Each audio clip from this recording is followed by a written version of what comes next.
concept that I want you to get. That the universe rewards those who take action differently from those who don't. And you got to remember this, that your gifts are not for you. That's right. See, an apple tree doesn't produce apples and then eat them. Right? An apple tree produces apples and they're always for someone else. And it never gets more apples until it releases the fruit that it already produced. And so if you're wondering how do you go higher, how do you get more, how do you get more out of your life, how do you become more fulfilled, I'm going to tell you how. Use the gifts, the skills, the talents that you have. Use them to serve other people and make sure you're giving them away.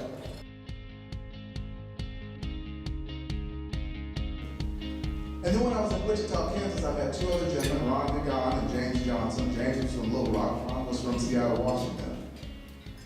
And it's funny because this is what I've learned, that whenever you need the help shows up. Someone said coincidence is God's way of remaining anonymous. Yes, we do it.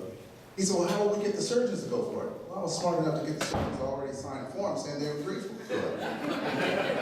And he said, well, wait a minute though, you have to have malpractice insurance, you have to have workers' comp. I said, sir, we already have a professional liability, we have $1 million, $3 million policies. Someone said the highest form of faith is preparation.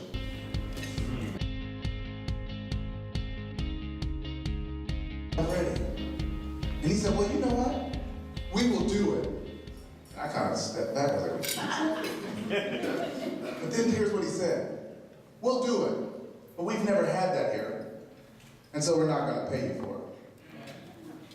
And so what I want to let you young people know that sometimes free work is the key work. Yeah. And that sometimes you think you have to be paid for every single thing you're going to do, and that's not going to happen. If you don't believe me, ask Sylvia how much she gets paid to put on this STEPS program. Sylvia?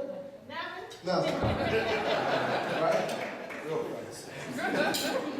My father thought the same thing about allowance when I was younger. I said, my friends talked about how much allowance they had. They got this money. I said, they pay you to do the dishes and cut the grass. I said, yeah, we get an allowance.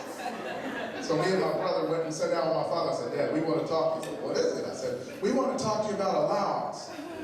He said, yeah. He said, my friends down the street, they get paid to cut the grass, and they get paid to do the dishes and the laundry, and we want allowance. He said, I'm going to give you an allowance. He said, you are? He said, yes. I'm going to allow you to live here now.